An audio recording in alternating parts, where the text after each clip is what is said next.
Okay guys, good morning. For today's video guys, magluluto tayo ng saging na saba na may malunggay. Ayan siya oh.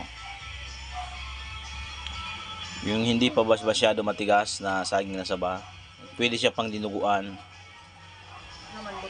Ayan oh.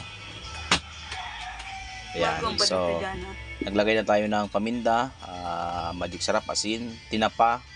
Di lang natin mahagilap yung tinapa. Guys, ayan siya. So, maya-maya lang pagkulo, lagyan natin yung saging. So, yan guys, nilagay na natin yung saging. Yan, saging saba. Lagyan natin siya ng malunggay.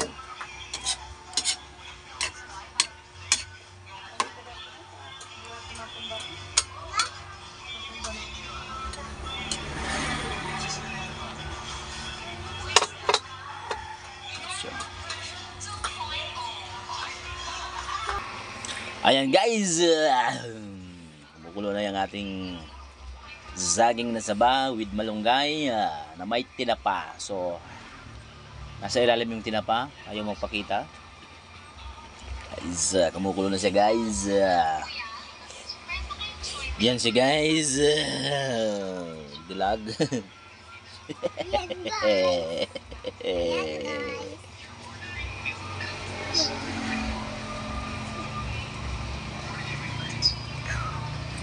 So ayun na guys, sinlagay natin yung malunggay. Ano siya? Yan. Yummy.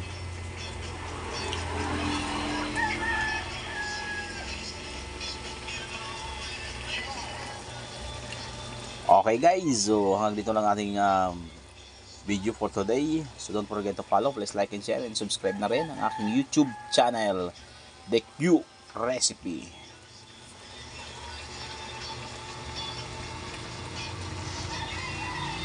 Yan. Bye muna for now guys. Thank you.